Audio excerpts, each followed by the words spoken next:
s'est rencontrés sur les bancs d'école. C'est une belle histoire, n'est-ce pas? Ça doit. Ça doit? Jamais j'aurais cru travailler avec... Ah, moi non plus. Mettons Alex. Mettons Louis. Moi, je savais même pas que ça existait, un gay.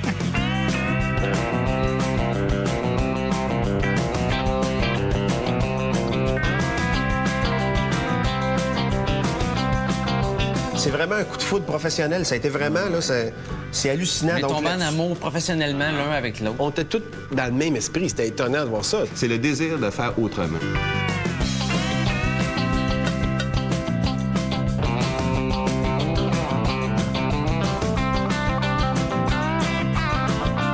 C'est un trip de gang. C'est un trip de gang. On reste tout le temps ensemble, jour et nuit, et vacances presque. On se voyait plus qu'on voyait nos conjointes. C'était une relation d'amitié parce que, écoutez, on faisait ça pour le plaisir.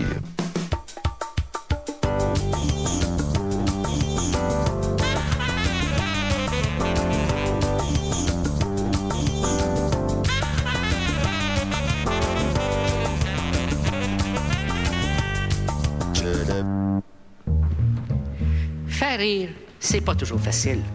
Quand tu es sur une scène devant des centaines de personnes, il y a des moments où tu te sens un peu tout seul. C'est pour ça qu'il y a des humoristes qui décident de faire carrière à 2, 3, 4 ou 5. Mais faire rire à 2, 3, 4 ou 5, est-ce que c'est vraiment plus facile? Aujourd'hui, à Humour PQ, les groupes.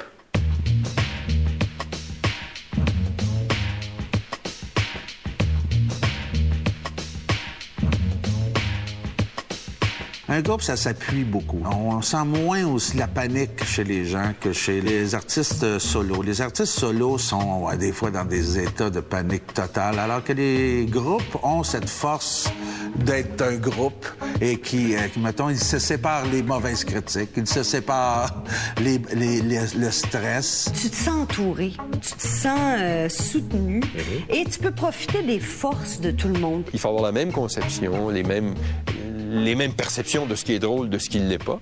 Mais une fois qu'on l'a, c'est stimulant. De magnifiques vestons sport pour aller avec vos draperies. Oui, de magnifiques paletots de cuir pour matcher avec vos housses en vinyle. Les Cyniques, ça a été 11 ans de carrière. Les premières années n'étaient pas professionnelles. On comptait faire ça quelques temps, puis après retourner à des professions sérieuses. Et pour vous rappeler que vous avez acheté au balcon de la vie, nous vous donnons gratuitement une dinde. Tout à coup, on a été nous-mêmes rattrapés par le succès, finalement, qu'on s'était créé, mais auquel, au début, on ne croyait pas à ce point-là. Des psychiatres ont tenté d'expliquer le comportement de M. Robert Bourassa par ses tics. Selon eux, quand il touche ses lunettes, il dit la vérité. Quand il bouge les narines, il dit la vérité. C'est quand il remue les lèvres qu'il ment. Bonsoir et bienvenue à Le Monde. Votre lecteur, Gratien Tousignan. T'es quelqu'un qui ne voulait pas nécessairement devenir humoriste. Je voulais pas du tout devenir Ça t'intéressait pas? C'était pas dans ta tête? Non, pas du tout. C'était un concours de circonstances. J'étais rédacteur en chef d'un journal étudiant à l'UQAM qui s'appelait Le Tracteur. Et dans ce journal étudiant-là travaillait Richard Z. Sirois, qui est devenu mon ami, Bruno Landry, qui est devenu mon ami, Yves Pelletier, qui est devenu mon ami. Et je n'y travaillais pas. Non, toi, t'étais pas là. Et là, j'ai eu un stage de radio à faire à CIBL qui devait durer 13 semaines avec Richard Z. Sirois. Fait qu'on a dit, bon, on va demander à Bruno et Yves. Puis Richard a dit, je connais un gars, André Ducharme, il est dans un groupe, il pourrait... Et ce stage de radio-là à CIBL qui devait durer 13 semaines, bien, finalement, c'est devenu un groupe, ça a duré 15 ans.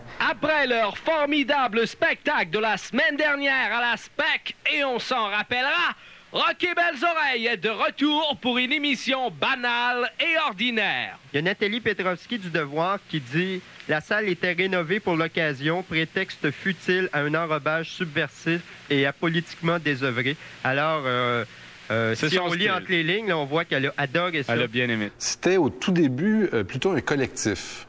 C'est-à-dire que tous ceux qui avaient envie d'être là, il y avait un noyau qui est à peu près le noyau d'RBO, mais il y avait peut-être 5, 6 ou 7 collaborateurs qui nous envoyaient des capsules et qui collaboraient à l'émission. 3 d'entre nous étudiants en droit, 1 était étudiant en philosophie, puis il y en avait d'autres dans le groupe. Là. Vous seriez étonnés, dans le groupe original de 12, les personnes qu'il y avait là. Il y avait quelqu'un qui a été président, par la suite, président de l'Assemblée nationale, quelqu'un qui a été présidente de Télé-Québec. C'était une gang qui faisait de l'impro. Au début, on était peut-être On était peut-être une vingtaine qui a parti le groupe sanguin. 23 membres exactement. On a commencé avec 23 en disant, regarde, on va essayer de faire un spectacle différent tous les 2 mois. À la gang qu'on est, on devrait réussir. Jenny! Jeannette, I love you! je t'aime. Me too! Elle l'aime aussi. I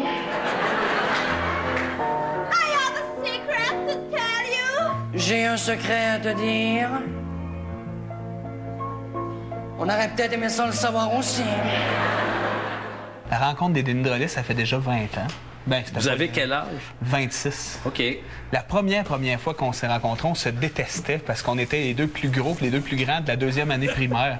Puis là, il y a comme des rangs à l'école quand tu sors de la récréation finie, tu nous mettais en rang.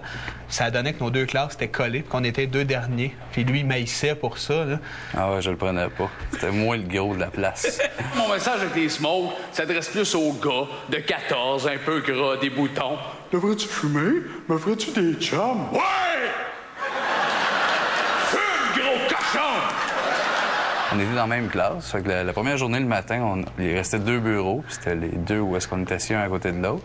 Puis il y avait un bonhomme de lutte. J'ai dit, comment ça, t'es un lutteur? Toi? Je tripe-tu? Il dit, ouais, je tripe ces lutteurs. J'ai dit, moi aussi. Je dis, ben, viens chez nous à soir. Ça bâtit une amitié. Les lutteurs, c'est tellement pas nous autres à cette heure. Unis par la WWE. Oui. Complexe. Ah, probablement un peu d'Hulk Hogan entre nous. Ouais. Quand est-ce qu'ils vont se décider de fermer ça, les églises, puis mettre des rings de lutte là-dedans?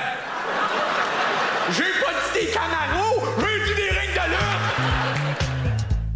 Un groupe, ça se forme de toutes sortes de façons. Parfois par amitié, parfois par hasard, parfois sur les bancs d'école, parfois carrément même devant le public. Et parfois, les gens forment un groupe sans même se rendre compte qu'ils sont en train de former un groupe. C'est pas simple. À l'origine, il y a un groupe qui s'appelait Rock et Belles Oreilles, qui était à TQS, qui a déménagé sur une autre station. Puis on avait été embauchés pour former Sans Limite pour remplacer Rock et Belles Oreilles. C'était ça le mandat initial.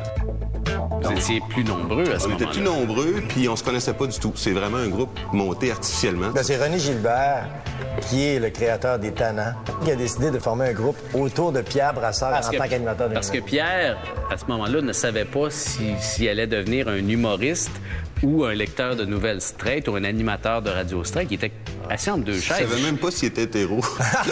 Toi, mon espèce de bulogaphile, je vois ce que c'est, ça a l'air que c'est un tripoteux de brocheuse, ça. Allô, mes amis, ne nous emporte pas. Chacun a le droit à ses petites fantaisies sexuelles, que ce soit avec un homme, une femme, une grenouille ou même avec un curé de Terre-Neuve, Boswell. Des fifs, il y en a dans tous les sports. Juste cette année, dans le Canadien, il y en avait 2. Vincent D'Anfos, il est pas fif, hein? Là, j'en ai pas. Ben, tu te non. caches? C'est pas, là. Non. Notre groupe, nous autres, était un peu différent parce qu'il s'est fait de façon un peu... On l'a quand même pas décidé Non, on n'a pas vraiment. décidé. Ouais, effectivement. Oui, mais... C'était opportuniste au début.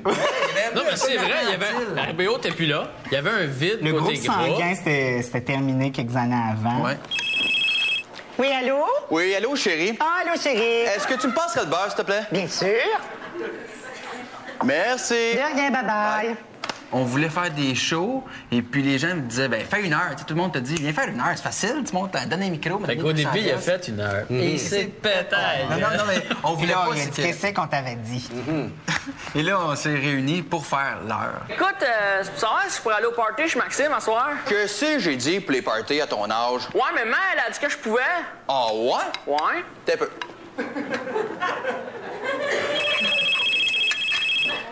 Oui, allô? T'as dit oui pour son party? Non. Ben là, attends une seconde. Allô? J'ai pas dit oui. Ouais, mais t'as pas dit non. T'as peu. Elle a pas dit non. Bon, là, j'ai dit non, puis c'est non. Puis quand je dis non, je le répète pas 2 fois. Bon, là, j'ai dit non, puis c'est non. Puis quand je dis non, je le répète pas 2 fois. On a écrit un petit numéro d'ouverture ensemble, un petit numéro de fin ensemble. Puis là, plus ça allait, on a écrit un petit numéro avant l'entracte ensemble, puis un petit numéro au retour. Puis là, les gens nous disaient, hey, ce que vous faites en groupe, c'est bon. Mais en fait, c'était surtout pour enlever les numéros de Jean-François. Ouais. Solo qui était très, très faible. Et ça marchait pas fort, solo, votre affaire? Ça marchait bien, mais honnêtement, on avait... Dominique me faisait beaucoup rire. Il y avait des numéros qui avaient du succès, puis moi aussi. Sauf que le 10 octobre 93, aux Yeux Bleus à Drummondville, moi, je suis l'historien du groupe. Là, oui, c'est ça. Du duo. Le 10 octobre 93, aux Yeux Bleus, on a fait pour la première fois un numéro ensemble. Et on a été vraiment foudroyés. C'est devenu d'un coup plus fort parce que on n'avait jamais été ensemble. On avait commencé à travailler en alternance, en duo. Mais c'était la première fois qu'on était ensemble. Après ça, j'ai essayé les suppositoires. OK. Mais l'affaire, c'est que je toussais tellement creux, je crachais tout le temps. Je vais te dire une affaire, je sais pas qu'est-ce qu'il goûte quand il rentre, mais quand il sort, c'est pas un gros char, hein?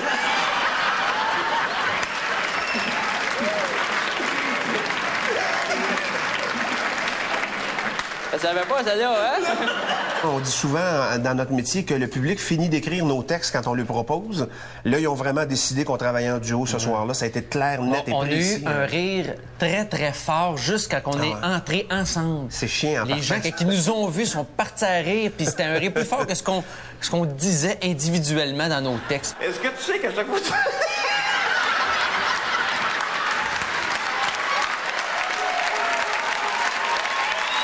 Est-ce que tu sais qu'elle regarde en avant? Ben là, je dis si laide que ça.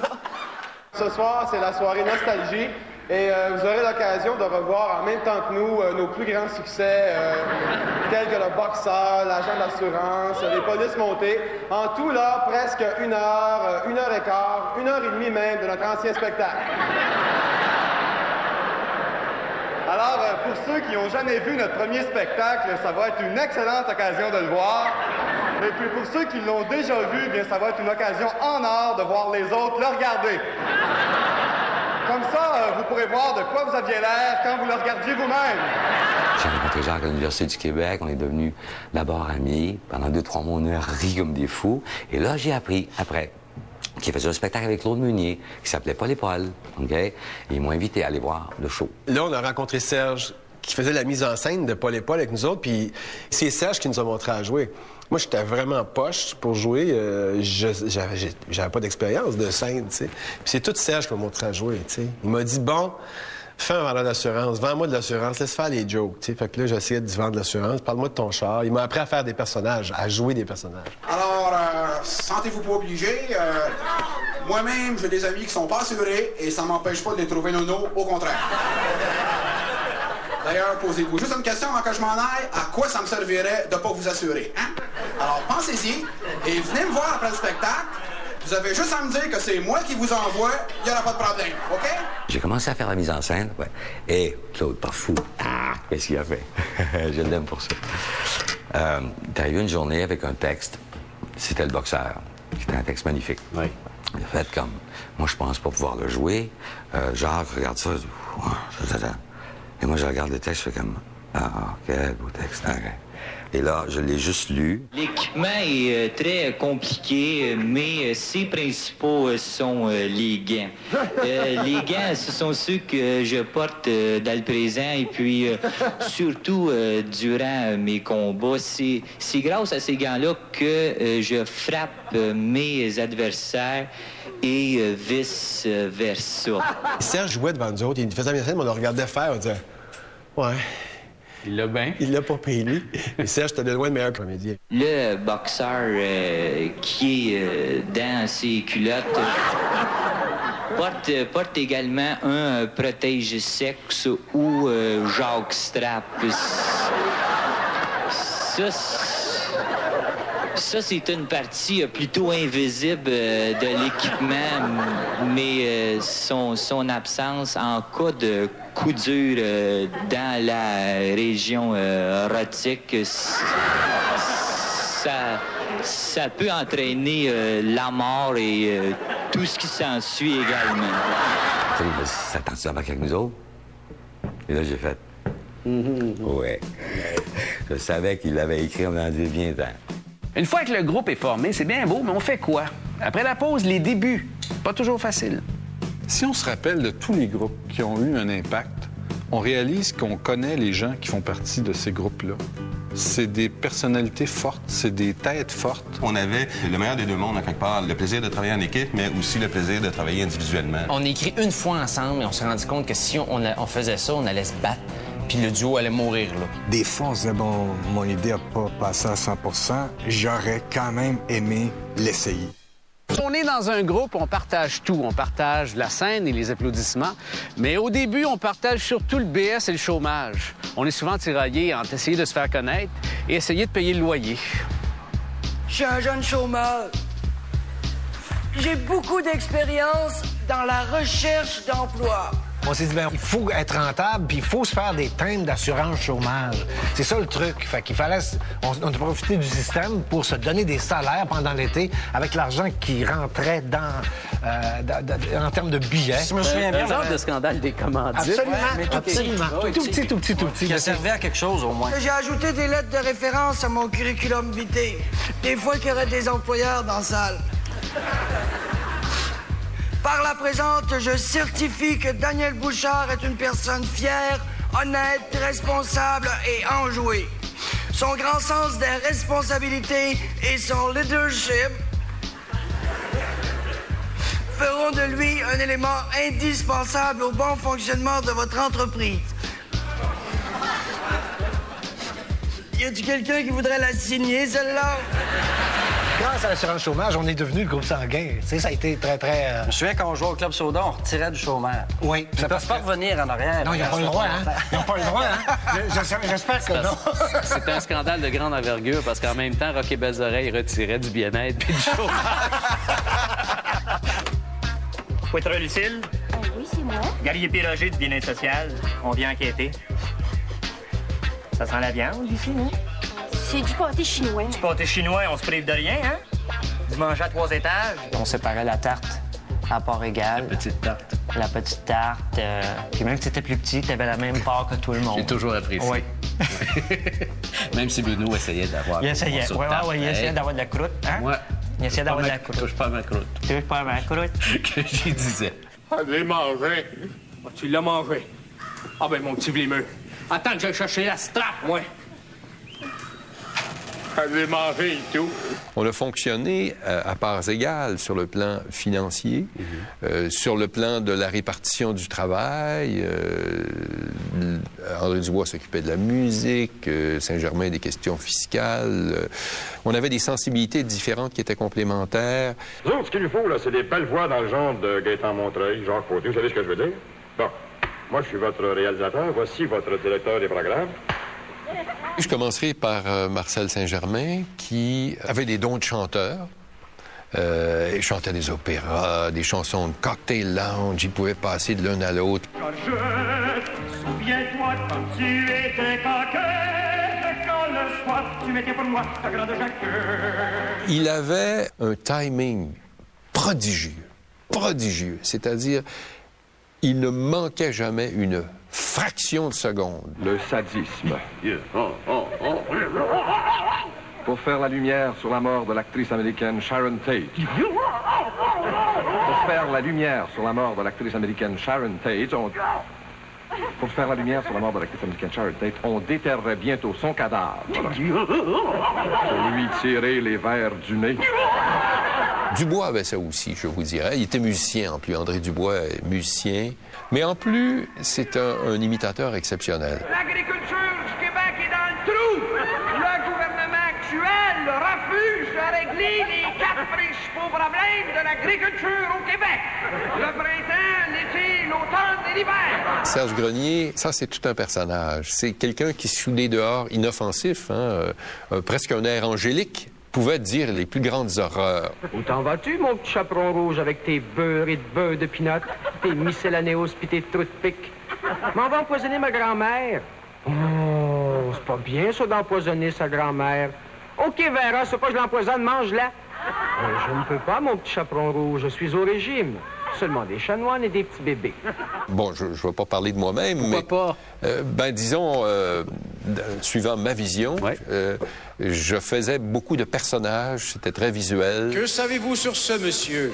C'est un Français qui est de passage. Oui, mais il dit qu'il va rester au Canada aussi longtemps que les Canadiens voudront bien de lui. C'est en plein ça, il est de passage.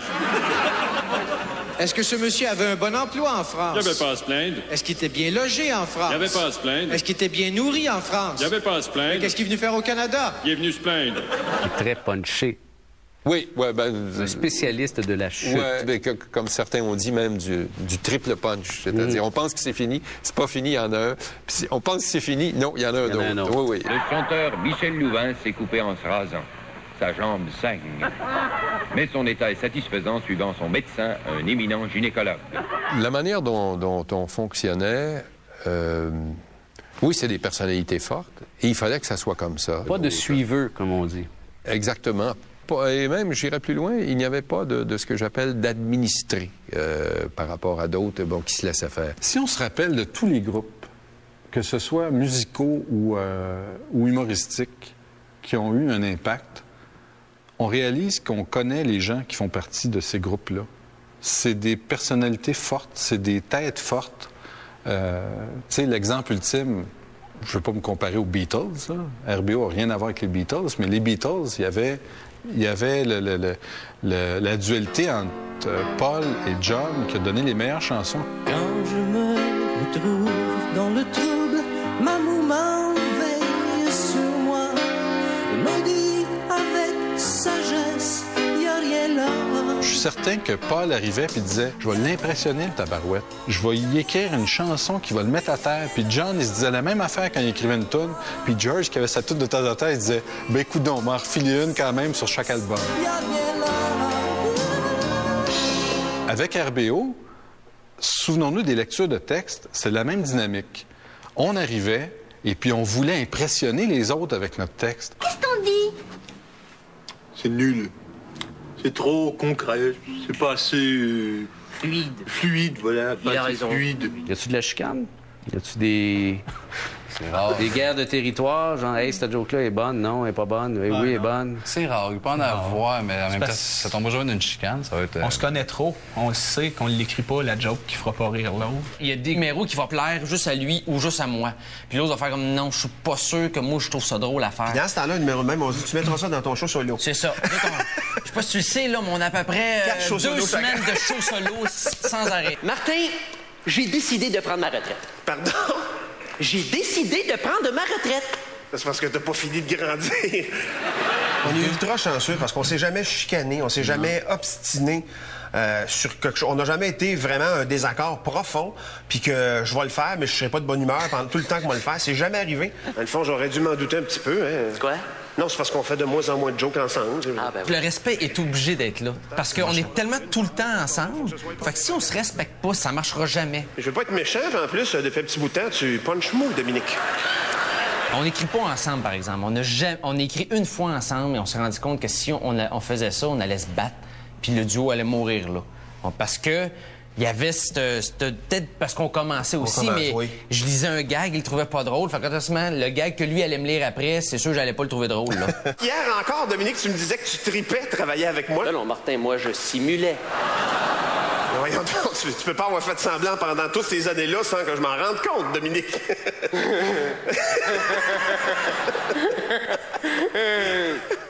Tu vois, là, je simulais, là. Un groupe, c'est plusieurs personnes, plusieurs égos. Est-ce que c'est compliqué? Comment est-ce qu'on réussit à trouver l'équilibre dans un groupe? Est-ce qu'il y a encore de la place pour les individus? Ça, c'est un autre poil. Faut pas toucher parce que ça brûle. Il est important de montrer aux enfants ce qui est dangereux pour eux. L'hygiène est aussi très importante pour sa sécurité. C'est pourquoi il ne faut jamais hésiter à lui donner une nouvelle couche. Pas comme ça, innocent. Je sais. Ça fonctionnait comment? Chacun faisait ses babelles puis venait devant tout le monde avec? C'est une espèce de fédéralisme décentré. Dans la mesure où on travaillait beaucoup en petite équipe. Comment ça va? Raymond Baudouin, aussi va passer les vacances de Noël cette année? Oui, ça va très bien, les projets, tout ça avec Stéphane. Puis l'émission va très bien, fait que je suis bien content de ça. Là. Ça va bien, j'ai jamais chaud dans mes spectacles. Souris, Raymond. Je pouvais travailler avec Chelin sur son élément, il pouvait travailler avec Pierre sur son élément, je pouvais travailler avec François sur une autre affaire. Donc, on avait le meilleur des deux mondes, à quelque part. Le plaisir de travailler en équipe, mais aussi le plaisir de travailler individuellement. Là. c'est pas par hasard qu'on fonctionnait comme ça. Les trois, on est des loners. On est tous des individualistes. Attends que je cherche le mot loner dans le dictionnaire. des unités, des singletons. Des singletons. Les trois, même aujourd'hui, c'est évident qu'on est tous très autonomes. On aime ça travailler seul. C'est très différent. Oui, c'est ça. Par contre, on s'était donné une structure qui était assez légère pour justement préserver l'individualité de chacun. Aimeriez-vous ça payer ce pain-là à moitié prix? Ben, franchement, oui. Oui, bon, ben là, allez voir le gérant puis dites-lui qu'il est tout écrasé. C'est quoi votre dynamique de création à deux? Est-ce que vous avez des champs de compétences? Ben, c'est sûr que côté musique, Sébastien, c'est le musicien du groupe aussi. Puis Vincent, il est plus fort ses premiers jets que moi, d'arriver avec un premier jet, une structure, puis faire OK, puis on va travailler à deux. C'est quoi ce style manie-là de parler en même temps? C'est bien achalant! Ça, c'est à cause d'un dénommé Fusée, Jonathan Fusée. On l'a rencontré d'une soirée, il nous a pogné par la nuque, puis il nous a dit « Parle en même temps ». Puis depuis ce temps-là, ça nous pogne de même une fois de temps en temps. On se ressemble, on est connectés, mais on n'est pas pareil non plus dans l'écriture. Vincent a une partie plus éclatée, c'est plus celui qui a justement que des idées weirdo. C'est lui le bizarre. Ah, c'est lui le bizarre, je pense. Le groupe est formé, le groupe fonctionne bien, le groupe marche. Mais comment? Qui c'est qui mène? C'est qui le boss? Mais une fois que le groupe marche, on commence déjà à se demander combien de temps ça va durer. J'ai entendu parler que ma grande sœur Germaine avait gagné 1 million de timbres. C'est que je suis venu voir que ça avait de l'air. Qu'est-ce que tu fais ici, toi? Gosh! Ça y est! Je suis pogné! Comment ça, Angéline? Comment ça que tu parles à Mademoiselle Sauvé, toi? Est-ce que tu sens que quand tu fais partie d'un groupe, dans une certaine mesure, tu es obligé de t'oublier en partie, de mettre une partie de toi dans un petit bocal, de dire, regarde, on regardera ça plus tard, je peux pas amener ça au groupe? Normalement, une bonne dynamique de groupe, c'est que c'est le groupe qui prime et on connaît toujours les meilleures idées. Angéline, je te reconnais plus, t'es plus mon ami. Écoute-moi, Riona, je vais tout t'expliquer. Des fois, on se dit, bon, mon idée n'a pas passé à 100%, j'aurais quand même aimé l'essayer. Si ça se répète, et ça se répète, quelqu'un qui a des bonnes idées, mais que ces idées ne sont jamais menées à bout par ceux qui ont la plume ou qui ont le sens du jeu, et ne le développent pas, cette personne-là se décourage parce qu'elle n'est plus appréciée. OK? Et elle fait comme... À quoi je sers, moi, maintenant? La dynamique de Paul et Paul, c'était quoi? T'écrivais pas mal tout? Ça se faisait comment, la création? On fait beaucoup un travail d'équipe, Paul et Paul. Ben, j'écrivais plus que les autres un peu, mais on travaillait ensemble, les trois, les numéros de groupe, tout ça. Et la fin de Paul et Paul, c'est quand même tout le monde s'est mis à vouloir créer des affaires seules. Le troisième show de Paul et Paul, c'était quasiment juste des monologues. C'était étonnant. Et on travaillait moins en équipe, puis c'était fini, tu sais. C'est quoi l'accessory principal du lifeguard? Le costume. Ouais. Lui, c'est tout ce que t'as, hein? Avec le tan, OK? C'est pour ça que quand tu choisis le costume, faut que tu le choisis comme ça, avec le tan, puis avec la... Il y a bien du monde qui la regarde, même quand je parle, hein? La chaise de lifeguard, ouais! Après la pause, comme dit le proverbe, tout bon groupe a une fin. Ça a été comme une mauvaise relation amoureuse. Ça a comme duré trop longtemps.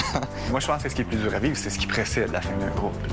La fin d'un groupe en soi, c'est une libération. Pour la première fois, on n'avait plus de projet qui nous rassemblait.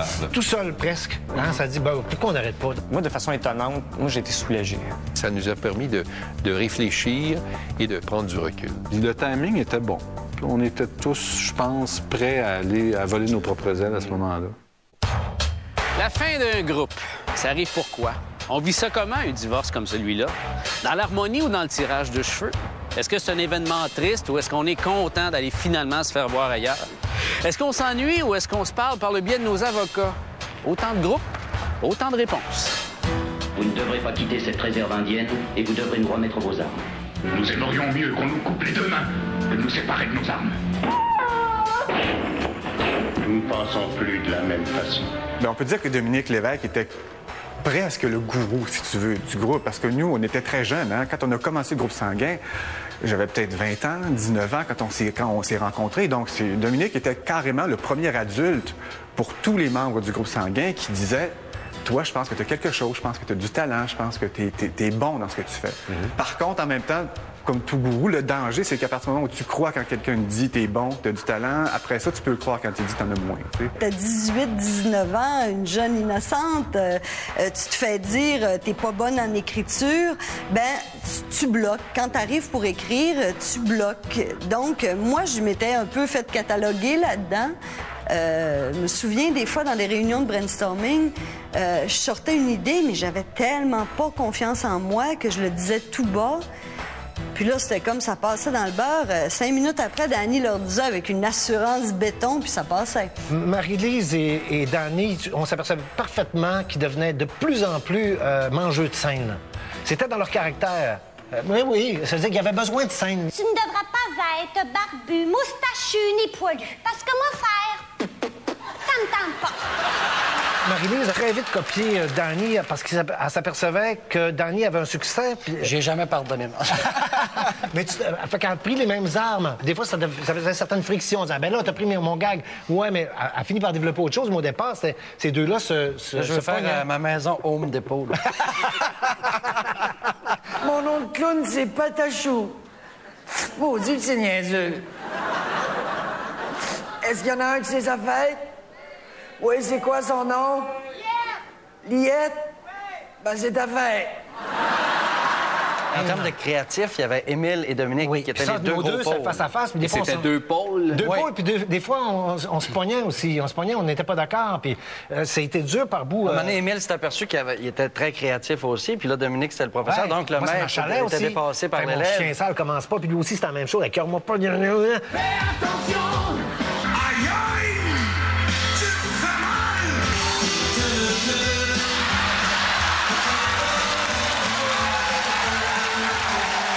Ça fait qu'après 700 quelques représentations, donc de 2 shows, on s'est vu presque naturellement se cliver. Émile voulait faire de la télé, c'était très clair. Marie-Lise aussi. Nous autres, il n'était pas question de TV, on voulait faire de la scène. Tout seul, presque. Hein, Ça dit, ben, pourquoi on n'arrête pas? Ça s'est fait d'une manière très simple. On était dans une loge, je pense, c'était à Trois-Rivières. À Valleyfield. À Valleyfield. Dans le sous-sol du théâtre de Valleyfield. Oui. On s'est tous regardés. Et il y a quelqu'un qui a dit, bon, est-ce qu'on continue à faire de la télé? Là, tout le monde a dit, non. On fait un autre show? Non. On se sépare-tu? Ouais. Ça a été comme ça. Sans chicane, rien. On s'est jamais revu.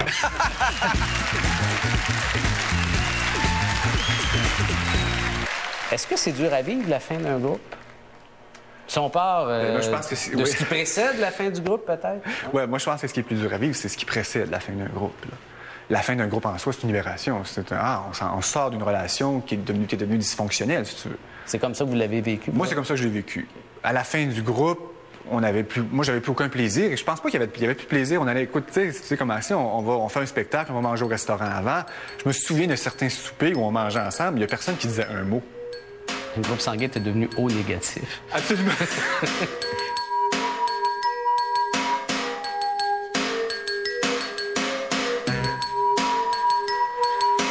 Ça a duré combien de temps, les Bizarroïdes?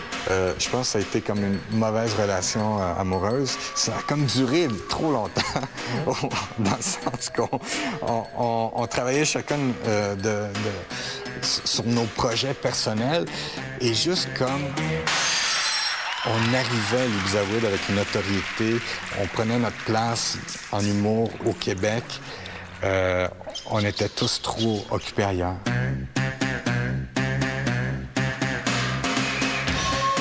Moi, j'écrivais déjà des scénarios. Stéphane avait ses projets, Martin, Guy, tout le monde avait nos projets. Puis on s'est regardé, puis on s'est dit, ben c'est de valeur, ça arrive 2 ans trop tard. Pourquoi arrêter? Pour redevenir des individus. C'est-à-dire pour avoir... On avait eu une expérience là, très tricotée serrée, comme on dit. Mais on voulait tous vivre autre chose. Pierre voulait une carrière solo, voulait être plus comédien et animateur, donc c'est son chemin. Ghislain voulait écrire, réaliser ses projets personnels. Moi, je voulais devenir producteur. Donc, pour la première fois, on n'avait plus de projets qui nous rassemblaient. Par nos études, qu'on avait laissé un petit peu en arrière, mais que certains d'entre nous avaient repris, on s'était créé d'autres aspirations. qu'on voulait réaliser. Et je crois que c'est bien qu'on ait arrêté. Ça nous a permis de réfléchir et de prendre du recul. Moi, de façon étonnante, j'étais soulagé. Je trouve que 14 ans, on avait fait le tour, je pense, de ce qu'on avait à faire à l'époque. On avait fait tous les projets possibles et inimaginables, à part un film. C'était peut-être ce qui a manqué à RBO, c'est de faire du cinéma. Puis le timing était bon. On était tous, je pense, prêts à aller à voler nos propres ailes à ce moment-là. Nous allons faire comme Guy Boucher. Dans les mois, nous allons rentrer. Oups.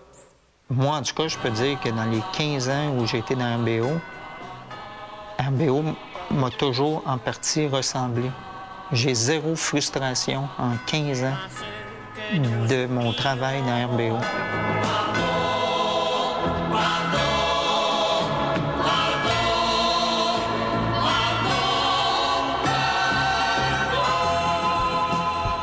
Dans quelques minutes à Humour PQ, y a-t-il encore de la place pour des groupes d'humour? Je pense que de 5, puis même à travers le monde, correspondait à des années où il y avait un esprit d'équipe. J'ai jamais entendu de commentaires genre un fou d'une poche, voir si je vais partir en tournée. T'étais en compétition avec un humoriste qui, lui, fait du stand-up, qui a un pied de micro puis une bouteille d'eau. C'est tout ce qu'il y a, tu sais. Donc, son show, il coûte 3 fois moins cher que toi. Je voudrais pas que les jeunes s'empêchent de travailler en groupe uniquement pour des raisons économiques. Souvent nés d'accidents de parcours, de hasard, les groupes d'humour représentent des phénomènes particuliers et de plus en plus rares dans le paysage humoristique québécois. Mais pourquoi est-ce qu'il y en a moins? Est-ce que c'est de plus en plus difficile de partager nos idées, nos revenus? Est-ce qu'on a affaire à une génération de célibataires de l'humour? Je pense que de 5, puis même à travers le monde, correspondait à des années où il y avait un esprit d'équipe plus fort, moins individualiste. C'est très difficile de garder l'harmonie dans un groupe de 5. Il y a moins un esprit de gang qu'il y avait, je trouve, et d'avoir une tendance culturelle. C'est-à-dire que nous autres, on représente un courant. Parce que même si c'était prétentieux, je me souviens d'RBO, vous aviez l'impression de représenter un courant et Paul et Paul avaient l'impression de représenter un courant différent, en tout cas. Sans dire nouveau, quelque chose de différent. Et ce qui venait d'un consensus de plusieurs personnes. Il y a des familles qui se forment. Tu sais, je regarde comme les apartistes qui ont créé un univers à eux. C'est pas parce qu'on gueule qu'on va faire la gueule. Parce que nous, on s'est dit que si on voulait des lendemains qui chantent, il faudrait commencer par rire dès ce soir. On les voit pas nécessairement comme groupe. C'est une entité en soi. C'est un regroupement d'artistes québécois qui sont décidés à tout mettre en œuvre pour que les puissants remboursent au moins en ridicule le prix de leurs écœuranteries et que la stupidité de notre époque soit montrée du doigt. Puis on va prendre le doigt qu'il faut. Tu vois, c'est une cause, eux, qui les ont regroupés. Là. C'est des jeunes acteurs qui voulaient réveiller un peu la conscience sociale et qui avaient du plaisir à travailler ensemble. Donc, ça prend cette énergie-là à créer un groupe de 5 qui n'est pas évident. Bon, écoutez, M. Charret, vous aviez promis de ne pas toucher aux garderies à 5 $. Elles sont maintenant à 7 $. Vous aviez promis des baisses d'impôts, puis même ça, vous remettez ça en question. Alors, que dire de vos promesses électorales, M. Charret? Écoutez, au Parti libéral, on n'avait pas un mandat de promesse, on avait un mandat de changement. Alors, on a changé toutes nos promesses. Est-ce qu'ils vivent de ça? Oui. Oui. Ah oui, les gars sont en tournée, sont courtisés pour la télé. Ils vont probablement avoir des difficultés avec le problème de censure plus que jamais. Vos nouvelles vous sont offertes par 7 jours. Vivez votre nouvelle réalité à travers 7 jours de magazine qui vous dit tout, même le superflu. Au bulletin de dernière minute, on apprend à l'instant que George W. Bush vient d'être assassiné. Lisez tous les détails dans le Journal de Montréal, des photos couleurs et des concours en collaboration avec Chrysler Jeep, lauréat du prix LCN TV Affaires remis lors du banquet des chambres de commerce du réseau Élite Affaires québécois LCN TV Affaires. Est-ce qu'un groupe d'humour maintenant, dans le contexte actuel, ce serait viable? Un groupe de, mettons, 5. Est-ce qu'il pourrait vivre? Est-ce qu'un groupe... 5? Un chiffre comme ça. Est-ce qu'un groupe de 5 pourrait vivre présentement dans l'industrie telle qu'elle est là? Bien, j'ose croire que ça pourrait vivre, parce que si on dit que les shows d'humour font leurs frais, sont plutôt rentables, occupent une représentation sur 3 au Québec est occupée par un show d'humour, ça génère 54% des profits, en tout cas si on parle sur scène. Présentement, là, les mecs comiques, on décide qu'on fait un show de 5. On part les trois. C'est vrai, là? Non, c'est une hypothèse. Mettons qu'on part, on fait comme des sketchs avec des perruques, puis des costumes, puis une équipe technique qui t'aide à te changer. Et c'est ce que vous feriez? C'est ce que oui, parce que tu vas pas faire du stand-up à trois, il faut que tu amènes quelque chose de nouveau. Mais là, donc, ton show coûte beaucoup plus cher, et en tournée, c'est une plus grosse équipe, et c'est plus compliqué. Et là, tu étais en compétition avec un humoriste qui, lui, fait du stand-up, qui a un pied de micro, puis une bouteille d'eau. C'est tout ce qu'il y a, tu sais. Donc, son show, il coûte 3 fois moins cher que toi. Il y aura pas... Si ils prennent toi, bien, il y aura pas 3 fois plus de gens dans la salle. Donc, il faut que tu vendes ton billet plus cher. En tout cas, une histoire courte, là, on ferait 3 pièces et quart au bout de la ligne. Je pense que l'importance des groupes au Québec est fondamentale dans l'histoire de l'humour.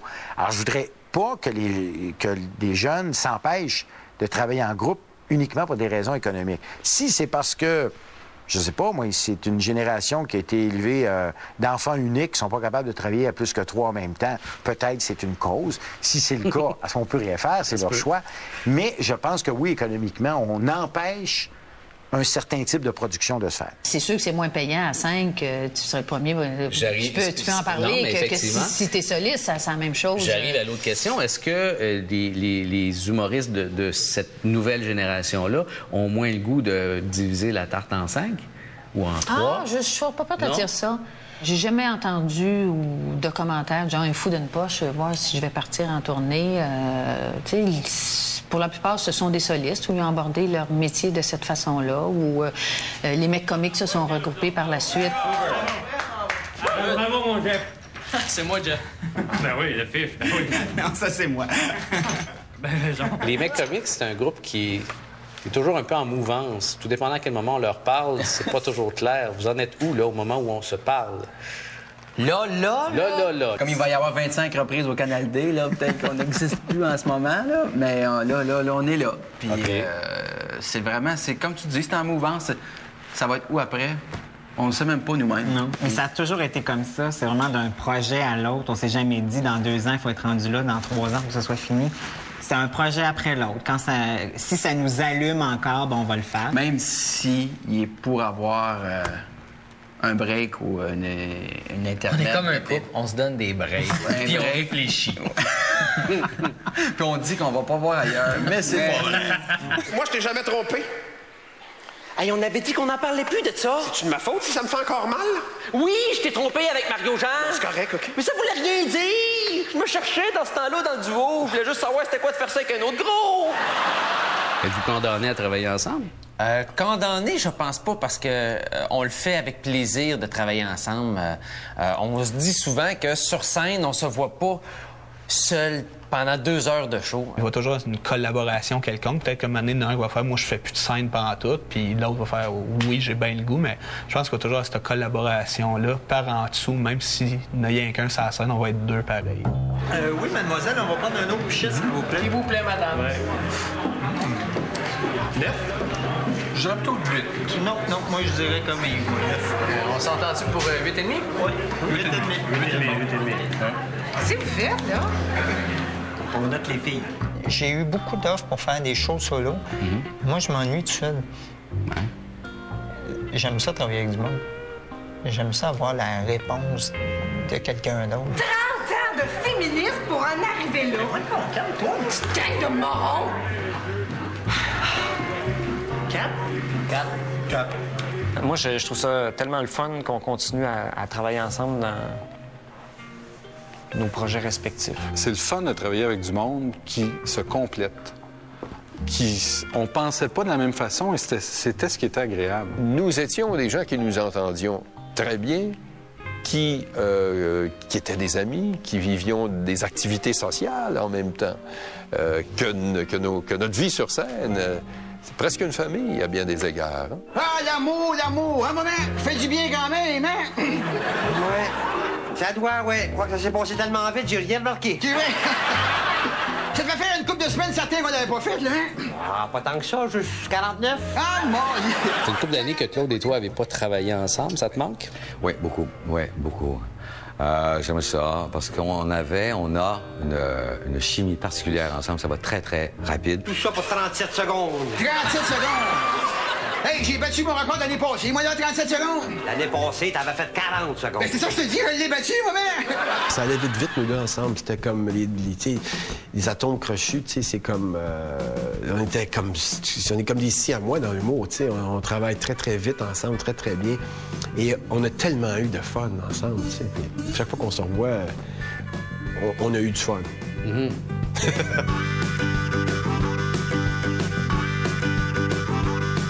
C'est un autre de ces humoristes qui est devenu humoriste puis qui voulait pas l'être. Oui. Oui, effectivement. On est... C'est comme une question sur 3 petits points plutôt que point d'interrogation.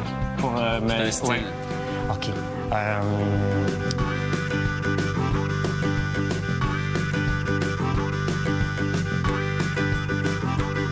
Il y a quelque chose quand même qui est déjà installé dans votre groupe et que moi, j'ai pas vu souvent dans les groupes. C'est une dynamique sexuelle. Peut-être, oui. Une tension. Une tension, sûrement, et on verra lequel de vous deux gagnera le cœur de l'autre.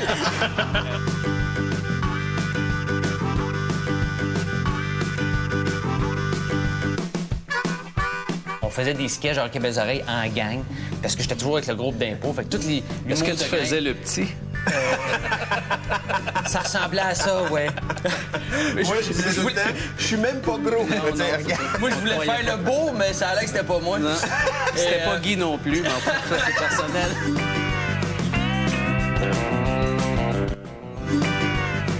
Quand vous applaudissez un humoriste, vous applaudissez aussi toute une équipe qui travaille dans l'ombre. La semaine prochaine, à Humour PQ, on va dans les coulisses du rire avec les scripteurs et les metteurs en scène. Humour PQ, la semaine prochaine, à Canal D. Peu importe la nature du crime, aucun détail ne sera négligé. Les agents du FBI scrutent le territoire à la recherche de criminels en cavale dans un nouvel épisode de Dossier FBI dans un instant.